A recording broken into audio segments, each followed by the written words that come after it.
Hello and welcome to a basic guide to data types by T Teaches Things. This video is suitable for anyone who's revising for an exam or just anyone who wants to learn more about data types. So I'll just quickly introduce myself and walk through some relevant qualifications I have.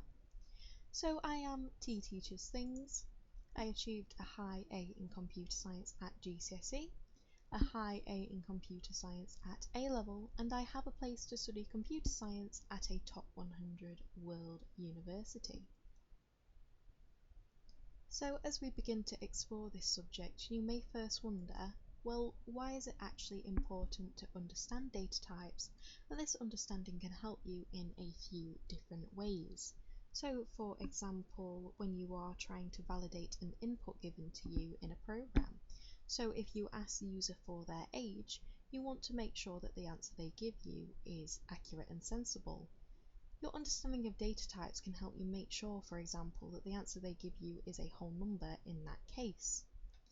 In a kind of similar way, you can also use this knowledge to help you with data handling. So if you have a database filled with customer information, you can make sure that information is, for the most part, correct and sensible. So, for example, their name is not a number and their age is a number. In addition to this, it helps you when you're designing a program. You can make sure that the method you're taking is fit for the purpose that you actually want it to do. What I mean by this is certain functions act in a certain way or only on certain data types.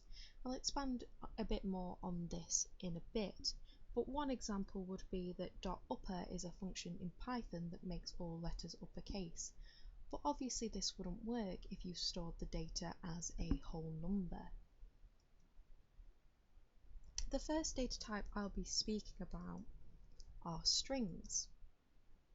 So strings can contain characters and numbers, so letters, numbers and punctuation, and a string is just literally a string of those characters, hence why they are called strings.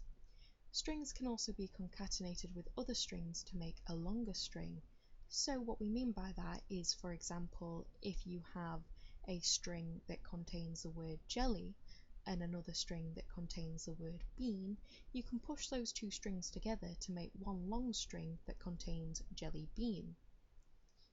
Something to consider when you think about this is that numbers stored in a string can't be used to perform numerical arithmetic, and this is because, for example, trying to add numbers that are stored as strings will always result in concatenation, so shoving them together.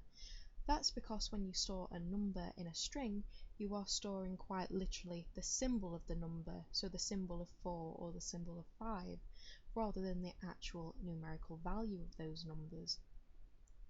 Here's an example at the bottom. Say if you've got 8 stored as a string and 6 stored as a string, running 8 plus 6 in your program would return 86 because they've been concatenated rather than added together. So what data type may you use if you did want to perform arithmetic? Well, that moves us quite nicely onto integer data types. Integers are quite straightforward if you know what that word means anyway, but even if not, they're not too hard to wrap your head around. So integers are used to store whole numbers and therefore can be used to perform arithmetic. Going back to an earlier point, if you had an integer you wanted to concatenate, you would need to turn that integer into a string first. So an example would be if you've got the word page stored in a string and you've got an algorithm that uses arithmetic to work out what page your reader's on, and you want to concatenate that together to show your reader what page they're on, you would need to turn that integer 6 into a string first and then concatenate them together, so shove that page and that 6 together to show your user. Something else to consider is that integers are whole numbers, so you would need to use a different data type if you wanted numbers that were not whole numbers. So just returning to the example from earlier, when you store 8 as an integer and 6 as an integer, running 8 plus 6 would return 14, and that's because the arithmetic operation has actually been performed because the program has recognized that these are numerical values. So moving on, you may be wondering what kind of data type you would be using if you wanted to store numbers that weren't whole. And that would be a float.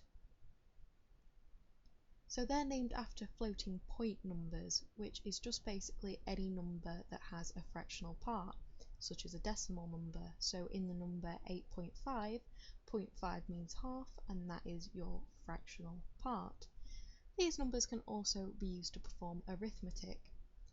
At an actual computer theory level, this is quite complicated, so I can cover that in another video, but in terms of programming, it's not too difficult, and I've just written this example for you. This is from my Python IDE. So we have two floats here. We've got 13.7 and 6.2, and we add those together, and the computer tells us that's 19.9. So that arithmetic has been performed, and the number returned is a float number.